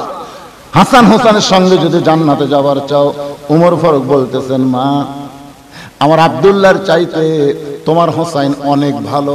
মেয়েটা বলতেছে যদি হোসাইন ভালো হয় তাহলে আপনার আব্দুল্লাহর সঙ্গে বিয়া বসবো না, বিয়া যদি বসতেই হয় ওই হোসাইনের সঙ্গে আমি বসবো বিয়া। ওমর ফারুক মেয়েটাকে নিরাপদ আশ্রয় দিয়া পরন্ত বিকেল বেলায় হযরত আলীর বাড়ির দরজায় আসসালামু আলাইকুম ইয়া আহলাল বাইত আম্মা সাইলা ফালা তানহার। এই কোরআন শরীফে একটা আয়াত আছে আম্মা সাইলা ফালা তানহার। আলী বাড়ি হতে চমকে উঠছে কে রে, এই কণ্ঠ তো ওমর ফারুকেরই হবে, কিন্তু ফকিরের আয়াত কেন করলো? বার হয়ে ওয়ালাইকুম আসসালাম আমিরুল মুমিনিন আম্মা সাইলা ফালা তানহার মানে কি? বলে জীবনে কোনোদিন ঘটকালি করিনি রে, আজকেই প্রথম ঘটক হয়ে তোমার দরকার, তোমার হোসানের বাবার একটু ঘটকালি করবার চাই। আলী লাভ দেবে বলে আলহামদুলিল্লাহ, আপনার মতন মহান ব্যক্তি যদি আমার হোসানের ঘটক হয় পাত্রী ভালো হবে। ওমর ফারুক বলতেছে পাত্রী 1 নম্বর যোগ্যতা হলো 6 বছর বয়সে ঈমান গ্রহণ করেছে, 12 বছর ঈমানের পরীক্ষা দিয়েছে। সুবহানাল্লাহ বলেন। আমার আব্দুল্লাহর সঙ্গে বিয়া দিবার চাইলাম, কিন্তু মেয়েটা আমার আব্দুল্লাহর সঙ্গে বিয়া বসবে না, মনে মনে তোমার হোসেনকে করছে কামনা, এখন বলো আলী তুমি কি রাজি? আলী বলতেছে আমিরুল মুমিনিন, আমি হোসেনের জন্য মনে মনে এমন একটা বউ খুঁজতেছিলাম। মনে মনে, দেখা দেখা না, মনে মনে। আমার এলাকার এক মুরব্বী বলতেছে হুজুর এ পর্যন্ত 20টা দেখলাম, পছন্দ হলো না। আমি বললাম কে আবার বিয়ে করবেন? হুজুর কি কয়, আমার জন্য না তো, আমার ছেলের জন্য। তো কয়টা দেখছেন? 20টা দেখছে। কিভাবে দেখছেন? লাইডা ছেড়া দেখছে হুজুর, লাইডা ছেড়া দেখছে। দেখি তো মা তোমার হাত, দেখি তো মা, দেখি তো মা তোমার খোপা খোলো তো মা। মানে এরকম লাইডা ছেড়া দেখতে দেখতে এই শালা বুড়ে লুচ্চা হয়ে গেছে। যখন কি হয়ে গেছে, লাইডা ছেড়া দেখো উই ওর পছন্দ হবে, আরো লাড়বি। জোরে কোন কথা ঠিক, আরো লাড়বি। শোনেন, আজকে ফতোয়া শোনেন, বেটার জন্য বাবা বউ দেখা সম্পূর্ণ হারাম, সম্পূর্ণ হারাম। কারণ বিয়ার আগে বেটার জন্যও যা, বাপের জন্যও বিয়ার আগে। কথা কন না কেন? আমার এলাকার এক বাপ বেটা বিয়ে করবে, তা নিজেই বিয়ে করছে, নিজে। নাউজুবিল্লাহ কি ছেলে কইছে মেয়ে খান বিয়ে করবো না, আমার পছন্দ না। বাপ বলতেছে আমি কথা দিচ্ছি, গরু জব করে লাখ লাখ টাকা খরচ করছে, বিয়ে করাই লাগবে। ছেলে কয় না আব্বা আমি করবো না। বাপ কয় তুই যদি না করিস আমি করবো। তখন মেয়ের বাপ বলতেছে একজন করলেই হলো। কারণ বিয়ার আগে যে বাদান, বিয়ার আগে বাপের জন্যও যা, বেটার জন্যও যা। বিয়ার পরে ভিন্ন ফতোয়া হবে, কিন্তু বিয়ার আগে ফতোয়া এক। হযরত আলীকে বুকের মধ্যে হযরত ওমর জাপটে ধরে বলতেছে আমার জীবনের ঘটনারে আল্লাহ কবুল করেছে। সুবহানাল্লাহ। সঙ্গে সঙ্গে হোসাইন ঘর থেকে বের হয়ে সালাম দিয়ে বলে মুরব্বী আপনার দুইজন যেইভাবে কোলাকুলি করতেছেন মনে হয় বিয়ে আপনারাই করবেন। আপনারা বলেন তো ওমর ফারুকের রাগ বেশি না কম? কিন্তু হোসাইন এমন কথা বলার পরেও রাগ করতে পারে নাই, কারণ শুনেছে আল্লাহর নবী বলেছেন একদিন আমি নামাজের শেষদায় প্রত্যেক হোসাইন আমার পিঠে চড়ে বলতেছে চল ঘোড়া চল, চল ঘোড়া চল। নবী নামাজ থেকে হোসাইনকে নামাবার চাই, আল্লাহ ডাক দেন হাবিব আপনাকে ঘোড়া বানাইছে আমি আল্লাহর বড় ভালো লাগতেছে, যতক্ষণ আপনার পিঠে হোসাইন থাকবে আপনি শেষদা থেকে মাথা তুলবেন না। ওমর ফারুকের রাগ হয়েছে, কিন্তু নবীর এই কথা মনে করবো রে বাবা রে, যে আল্লাহ নবী ঘোড়া বানায় তার কথা রাগ করা যাবে? কপাল ঘামে গেছে, সুরটা নরম করে বলে বাবা আমি তোমার মুরব্বী, তোমার বাবাও তোমার মুরব্বী, আমরা দুইজন মুরব্বী মিলে যদি সিদ্ধান্ত নেই তুমি কি গ্রহণ করবা না? হোসেন মুসকে মুসকে হাসিয়ার বলে আপনার দুইজন আমার মুরব্বী আমি জানি, কিন্তু আসল মুরব্বী কেবল মাত্র আমার নানাকেই শুধু মানি, যাকে তাকে মুরব্বী মানা যাবে না। আল্লাহ কোরআনে বললেন কুল হে রাসূল আপনি বলেন ইন কুনতুম তুহিব্বুনাল্লাহ ফাত্তাবিউনি ইউহিব্বুকুমুল্লাহ, যারে তারে ইত্তেবা করা যাবে না, মানা যাবে না, কেবলমাত্র একজন ব্যক্তিকেই মানতে হবে, তিনি হলেন মুহাম্মাদুর রাসূলুল্লাহ। এই জন্য আল্লাহ কোরআনে বলেছে মা আতাকুমুর রাসূলু ফাখুযুহু ওয়া মা নাহাকুম আনহু ফান্তাহু। এত দল করে এই বাংলাদেশে এত দল কেন? এক দল বলে নবী নূরের তৈরি, এক দল কয় মাটির তৈরি, এক দল কয় জেতা আছে, আর এক দল কয় মরে গেছে। এরকম দল আছে না নাই? দরকার আছে না? ওই আমাদের বগুড়া আশাবাদী সিদ্দিকী উই একটা যা দল হচ্ছে ভাই, আরে দর্শক তো শয়তানেরও আছে নাই? কারণ শয়তানের দর্শক নাই, কতক্ষণ আসে না? একদল বলতেছে নবী গায়েব জানে। আচ্ছা নবী যদি গায়েব জানে, যখন মা আয়েশা রাদিয়াল্লাহু হেরে গেছিল না ইফকের ঘটনা, তখন এক মুনাফিক এসে নবী মেলা কিছু কইল, নবী যদি গায়েব জানতো আর কান সারা চড় মারতে, জোরে কোন কথা এই শয়তান আমার বউ সম্পর্কে আজেবাজে কথা কইছে। কিন্তু নবী গায়েব জানে না দেখে আয়েশা থেকে নিচকে সরে গেলেন, আয়েশাকে উপর তালাক দিলেন। তার মানে বোঝা গেল নবী গায়েব জানে না। আল্লাহ যদি জানাই তাহলে নবী জানে, জোরে কোন কথা ঠিক কথা কোন ঠিক না? নবী গায়েব জানলে তাইফের ময়দানে নবীকে পাথর খেতে হতো না, নবী গায়েব জানলে উহুদের ময়দানে নবীর দান শহীদ হতো না। হ্যাঁ, নবী জানে। আল্লাহ রাসূল বলেছেন, আমি যা জানি তোমরা তা জানো না, আমিও জানি না যতক্ষণ আল্লাহ না জানায়। তাহলে গায়েবের মালিক কে?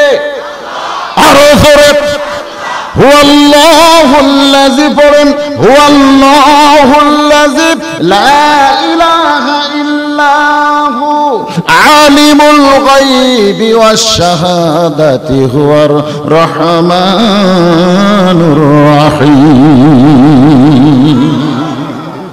হোসেন বলতেছে, আপনার দুইজন আমার মুরব্বী, আমি সম্মান করি, জানি, কিন্তু মানা যাবে না। মানতে গেলে একজনকে মানতে হবে, তিনি হলেন মুহাম্মাদুর। ওমর ফারুক বলে, হোসেন তুমি কি বুঝাবার চাও? হোসেন বলতেছে, মনে কষ্ট নিয়েন না, কয়েকদিন আগে আমি স্বপ্নে দেখছি আমার নানা ঘরের মধ্যে আরাম করতেছে। আমি হোসেন দরজা দিয়ে বললাম, নানু ভাই, ও মামা, আমি হোসেন একটু ভিতরে ঢুকবার চাই। আমার নানা বলতেছে, খবরদার, খবরদার, এখন ভিতরে ঢুকবি না, আমি জান্নাতের মধ্যে আরাম করতেছি। আমি হোসেন চমকে গেলাম, কিরে ভাঙ্গা ঘরে নানা কথা কয়, আর নানা কয় জান্নাতে আরাম করতেছি। দরজা খুললে না খুললে কি হবে? আমি জানালার পার্শ্ব দিয়ে ভিতর দিকে লক্ষ্য করে দেখি আমার নানি উরাতকে বালিশ বানায় দিছে, আর ওই বালিশে আমার নানা মাথা দিয়ে শুয়ে আছে। আমার নানি চুলের মধ্যে হাত দিয়ে বিলকি কাটে। আমি রাগ করে বললাম, নানু ভাই, নানির উরাতকে বালিশ বানায় শুয়ে থাকলে কি জান্নাতে থাকা যায়? নানা বলে, হোসেন তুই বুঝবি না, তোর নানির মতন বউ যদি কেউ ঘরে পায়, ওই ঘরটা আল্লাহর জান্নাত হয়ে যায়। তোর নানির মতন, শোনেন কথাটা খেয়াল করবেন, তোর নানির মতন বউ যদি কেউ ঘরে পায়, ওই ঘর কি হয়? আপনারা কেমন বউ পাচ্ছেন? ঘর কি জান্নাত হচ্ছে? এশার নামাজ পড়ে, এশার নামাজ পড়ে স্বামী মনে মনে চিন্তা করছে, আল্লাহ, আমি তো এশার নামাজ মসজিদে জামাতে পড়লাম, বাড়ির যা দেখবো আমার বউ এশার নামাজ পড়ে কোরআন শরীফ পড়তেছে, এই নিয়তে বাড়ির গেছে, জান্নাত বাড়ি, আমার বউ কোরআন শরীফ পড়তেছে। কিন্তু ভিতরে ঢুকে দেখে, বাবা, ভিতরে ঢুকে দেখতেছে ঘরের ভিতর থেকে হিন্দুদের পূজার বাদ্য কিরে, আমি নামাজ পড়লাম মসজিদে, আমার ঘরে হিন্দুদের পূজার বাদ্য কেন? যায় দেখে বউ স্টার জলসা দেখতেছে।